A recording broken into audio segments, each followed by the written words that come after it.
आज हम मनुस्मृति के द्वितीय अध्याय के 140वें श्लोक से अध्ययन करेंगे कि इसमें आचार्य, उपाध्याय, गुरु, ऋत्विक आदि की जो है क्या परिभाषा है, उनकी क्या योग्यता है, इनमें कौन श्रेष्ठ है, इसके विषय में जो मनुस्मृति में बताया है उसका हम अध्ययन करेंगे। कि आचार्य किसे कहते हैं, तो आचार्य का लक्षण देते हुए महर्षि मनु कहते हैं, उपनीय तु यह शिष्यम वेदम अध्यापयेद द्विजः स कल्पम स रहस्यम च तम आचार्यम प्रचक्षते। कि आचार्य किसे कहते हैं कि यह द्विज है जो ब्राह्मण, शिष्यम कि शिष्य का, यह द्विज है कि जो ब्राह्मण शिष्यम कि शिष्य का, शास्तुम योग्य शिष्यम इसे छात्र या छात्र कि जो शास्त्रों को सीखने योग्य है, शास्त्रों को सीखना चाहता है, ज्ञान प्राप्त करना चाहता है, जिसका जो है ज्ञान प्राप्त करने का इच्छुक है, तो ऐसे शिष्य का कि जो ब्राह्मण शिष्य का उपनयन संस्कार करके, कि जो उपनयन संस्कार है वो उपनयन संस्कार करके सकल्पम की कर्मकांड और रहस्य और ज्ञानकांड युक्त, कि कर्मकांड और ज्ञानकांड युक्त, अर्थात कि उसको उपनिषद के सहित कर्मकांड और ज्ञानकांड आदि, उसको साथ ही साथ वेदम और वेद आदि जो है उसको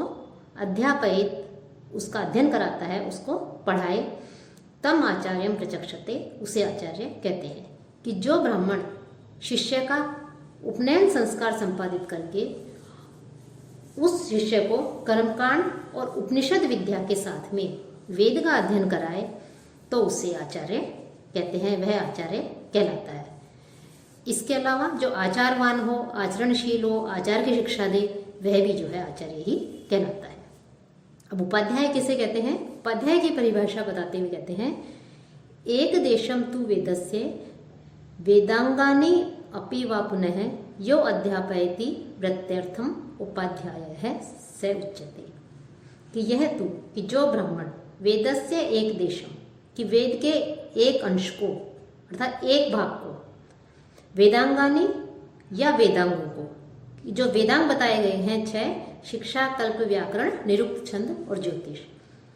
कि जो ब्राह्मण वेद के एक भाग का अध्ययन कराए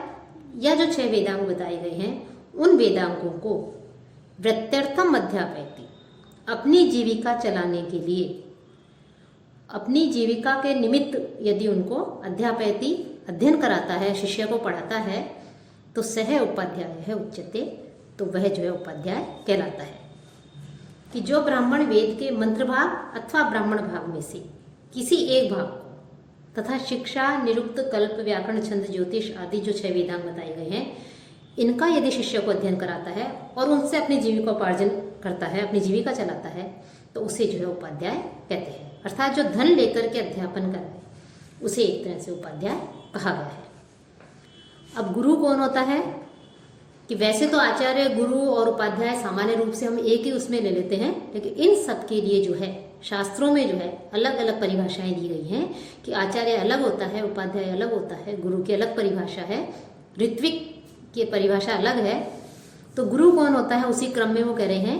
निषेकादीनि कर्माणि यह करोति यथा विधि संभावयति च अन्येन स विप्रो गुरु उच्यते। कि यह, कि जो ब्राह्मण अपने शिष्य के निषेकादीनि कर्माणि, कि जो गर्भाधान आदि जो कर्म है, जो संस्कार है, उन संस्कारों को यथा विधि करोति, विधि पूर्वक कराता है, विधि पूर्वक संपन्न करता है, अन्येन संभाव्यति, और अन्न के द्वारा शरीर का पोषण भी करता है, अन्न से पालन पोषण भी करता है, सह विप्र, वह ब्राह्मण जो है गुरु उच्यते, वह गुरु कहलाता है। अर्थात कि जो किसी का जो संस्कार बताए गए हैं, गर्भाधान आदि संस्कार, उन संस्कारों को विधि पूर्वक मंत्रोच्चारण से शास्त्रीय विधि से संपन्न कराता है और अन्न के द्वारा शिष्य का शरीर का पोषण भी करता है, तो वह गुरु जो है शिष्य कहलाता है। वह जो है ब्राह्मण जो है वो गुरु कहलाता है, उसको शिष्य को वो शिक्षा देता है। एक प्रकार से इसे पुरोहित या कुल गुरु भी हम एक तरह से कह सकते हैं। इसी क्रम में ऋत्विक किसे कहते हैं, उसके लिए कह रहे हैं कि अग्न्याध्ययम पाक यज्ञान अग्निष्टोमाधिकान मखान यह करोति व्रतो यस्य स तस्य ऋत्विग यह उच्यते। किस जगत में, किस संसार में जो वर्ण किया गया जो व्यक्ति है वह अग्न्याध्ययम अग्न्याधान, पाक यज्ञ और अग्निहोम आदि ये जो मख हैं अर्थात यज्ञ हैं, उन यज्ञों को, मखान की जो यज्ञ हैं, उन अग्निष्टोम आदि जो यज्ञ हैं, इन यज्ञों को यस्य करोति, जिसकी ओर से आचार्य होकर के वो उनको करता है, संपन्न कराता है, वह उसका ऋत्विक कहलाता है। स तस्य ऋत्विक यह उच्यते, वह उसका ऋत्विक कहलाता है। अर्थात जजमान के द्वारा वर्ण किया जाने पर उसके द्वारा जो अग्न्याधान, पाक यज्ञ और अग्निष्टोम आदि जो यज्ञ हैं, उन यज्ञों को जो संपन्न कराता है वह उसका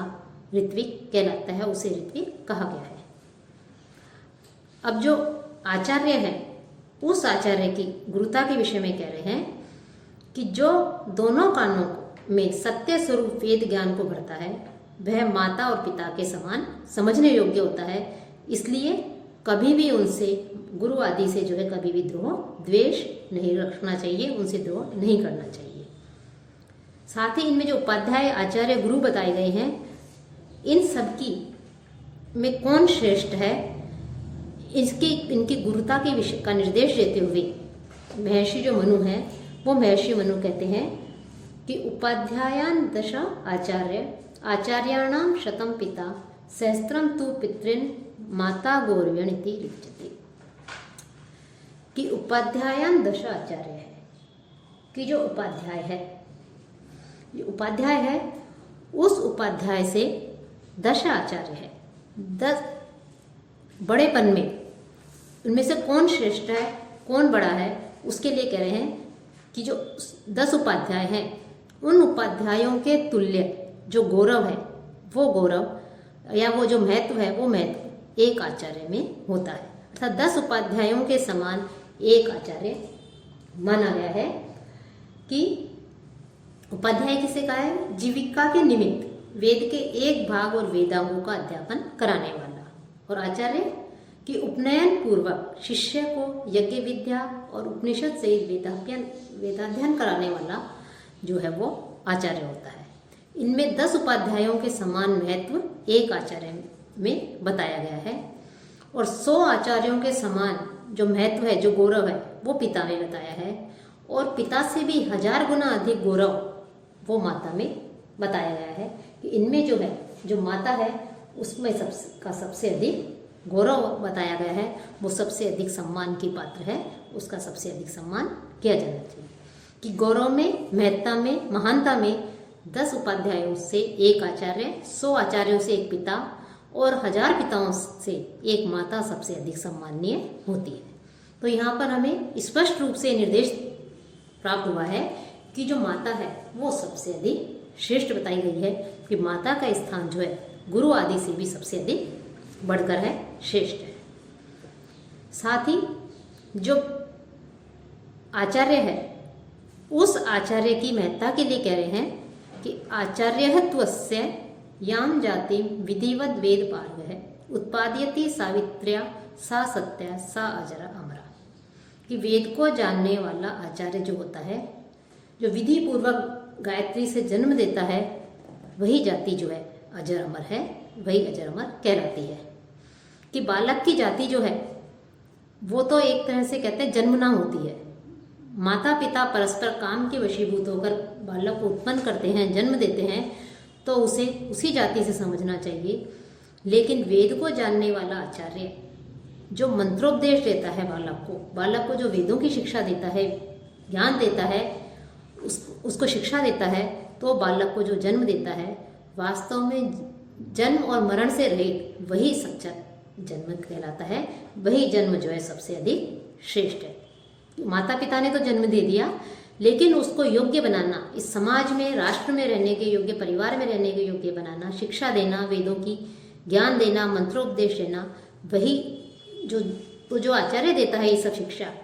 वो जन्म जो है, इसलिए वो भी जन्मदाता कहा गया है। और वो ही जन्म जो है श्रेष्ठ जन्म, सच्चा जन्म जो है वो कहा गया है। वही जन्म सत्य और जरा मुक्त और अमर है। साथ ही जो शिक्षक किसी को कम या अधिक वेद ज्ञान दे करके उसका उपकार करता है, कि कोई भी शिक्षक हो, कोई भी जो आचार्य हो, उपाध्याय हो, गुरु हो, वो किसी को भी चाहे कुछ भी उससे अध्ययन कराए, थोड़ा सा भी अल्पलेश मात्र भी यदि वेद ज्ञान देते हैं, शिक्षा देते हैं, तो वह भी जो है उसे गुरु हमें मान लेना चाहिए। अर्थात हमें कोई भी यदि किसी भी प्रकार से हमें ज्ञान देता है जिससे हम वो विधि सम्मत है, न्याय संगत है, शास्त्र सम्मत है,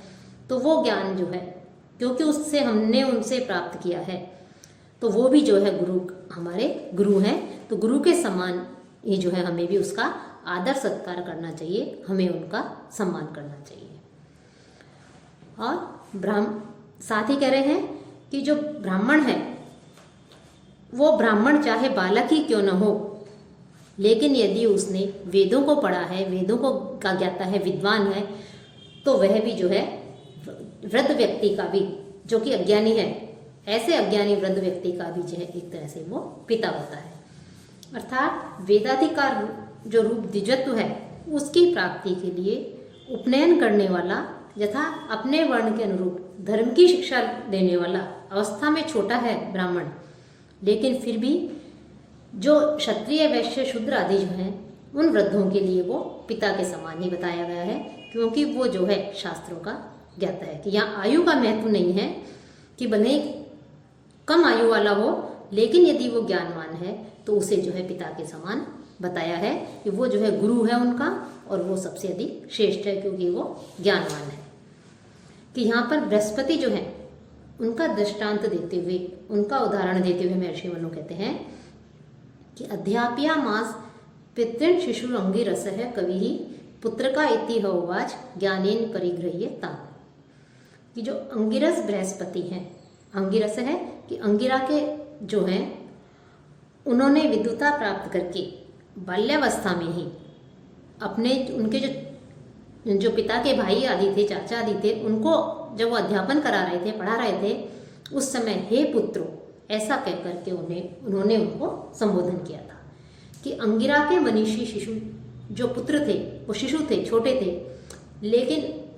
उनसे बड़े जो पितृतुल्य पितृव्य आदि थे, चाचा आदि थे, उनको उन्होंने अध्ययन कराया और शिष्य के रूप में उन्हें ग्रहण करके जो अंगिरा के मनीषी जो पुत्र थे, जो कि आयु में कम थे, तो उन्होंने अपने से अधिक आयु वाले पितृव्य आदि को, चाचा आदि को हे पुत्रों कि पुत्र कहा कि हे पुत्रों ऐसा कह करके उन्होंने संबोधित किया। तो इससे स्पष्ट होता है कि यहाँ जो ज्ञान जो है, ज्ञान में जो बड़ा हुआ है, ज्ञान में जो श्रेष्ठ है, उसे ही वृद्ध माना गया है, उसे ही जो है बड़ा माना गया है, विद्वान माना गया है। आयु से में जो बड़ा हुआ है उसे अधिक विद्वान नहीं माना गया है। और बालक और वृद्ध की क्या परिभाषा है उसके लिए कह रहे हैं अज्ञो भवति वै बाल है पिता भवति मंत्रदः अज्ञम ही बालम इत्याहु पिता इत्येव तु मंत्रदम। कि अज्ञ है वै बाल है भवति, अनभिज्ञ, अज्ञ अर्थात अनभिज्ञ जो होता है वो बाल है भवति, बालक होता है। कि देवताओं ने कहा कि हे महर्षि, ज्ञान रहित जो व्यक्ति है वो चाहे कितनी आयु वाला हो वो बालक होता है। मंत्रदः पिता भवति, और ज्ञान या मंत्र देने वाला जो पिता है वो गुरु होता है। और ही क्योंकि अज्ञम बालम इति, क्योंकि जो अज्ञ को ही जो आचार्य हैं, कुछ विद्वान हुए हैं, उन्होंने जो अज्ञान है उस अज्ञ को ही बालक, और जो मंत्रदम जो मंत्र देने वाला है, उपदेष्टा है, शिक्षा देने वाला है, उसको पिता इत्येव तु आहु, उनको जो है आचार्य कहा है या उनको पिता कहा है।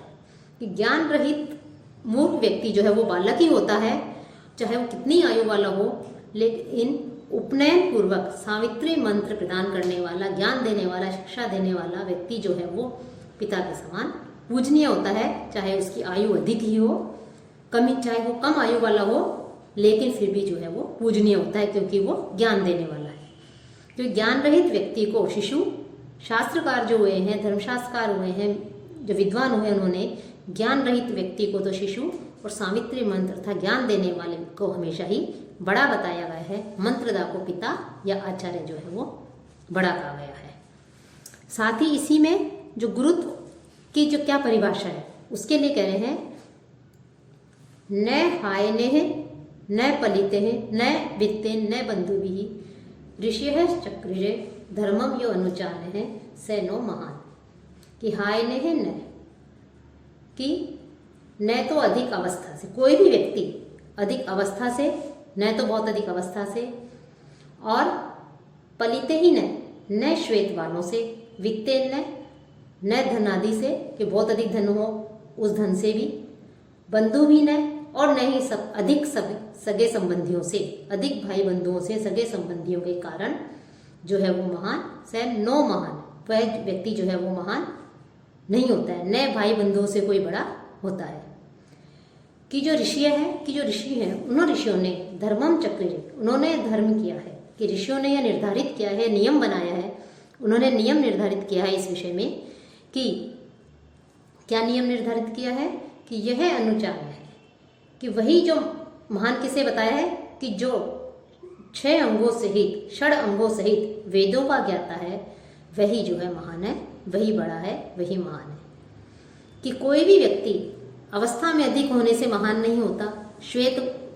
जो केश हो जाने से महान नहीं होता, धन की अधिकता से, बंधु बांधुओं की बाहुल्यता से जो है उसे बड़ा नहीं कह सकते, महान नहीं कह सकते। अपितु जो वेद वेदांगों का ज्ञाता है, उनमें निष्णात है, उनमें पारंगत विद्वान है, उसी को जो है सर्वश्रेष्ठ माना गया है, उसी को सबसे अधिक बड़ा माना गया है, वही जो है सबसे अधिक महान है। और साथ ही साथ वर्ण क्रम से भी इन्होंने श्रेष्ठता बताई है महर्षि मनु ने। वो कह रहे हैं कि जो ब्राह्मणों का जो है वो ज्ञान से श्रेष्ठ होते हैं, उनकी श्रेष्ठता देखी जाती है, क्षत्रियों की पराक्रम से, वैश्यों की धन धान्य से, और जो शूद्र वर्ण है उन शूद्रों में आयु से जो है उनकी श्रेष्ठता का निर्धारण किया जाता है। और मूर्ख यदि कोई ब्राह्मण है, जाति से तो ब्राह्मण है, लेकिन यदि कोई मूर्ख है तो उसकी भी जो है मनु ने निंदा की है। कि यथा काष्ठमयो हस्ति यथा चर्ममयो मृग है, यश्च विप्रो अनधियान है त्रयः ते नाम बिभ्रति। कि जैसे यथा काष्ठमय हस्ति, जैसे काठ, लकड़ी का या काठ का घोड़ा हाथी जो है वो, चर्ममय है मृग है, चर्म का चमड़े का बना हुआ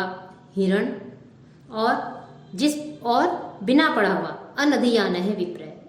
बिना पढ़ा हुआ, बिना शास्त्रों का जिसने ज्ञान प्राप्त नहीं किया है, वेद ज्ञान रहित जो ब्राह्मण है वो, ते त्रय है, ये तीनों नाम है विभ्रति, ये तीनों केवल नाम मात्र को ही धारण करते हैं। कि ये काष्ठ निर्मित गज, चमड़े का मृग और वेदाध्ययन रहित ब्राह्मण, ये तीनों नाम मात्र से ही हाथी, हिरण और ब्राह्मण कहे जाते हैं, लेकिन इनसे किसी प्रकार का जो है कोई, इनको महान नहीं माना जा सकता, इनसे किसी प्रकार का कोई जो है काम नहीं लिया जा सकता। ये जो है केवल नाम के ही, वास्तव में इनका कोई उपयोग नहीं है, केवल ये नाम मात्र की है। तो इस प्रकार से महर्षि मनु ने जो है अध्ययन के महत्व को बताते हुए, जिसने ज्ञान प्राप्त किया है, ज्ञान चाहे वो आयु में कम है, लेकिन जो ज्ञान में श्रेष्ठ है, ज्ञान में बड़ा हुआ है, वेदांगों का ज्ञाता है, उसको ही सबसे अधिक गौरव प्रदान किया है और उसको ही सबसे अधिक महत्व उन्होंने प्रदान किया है।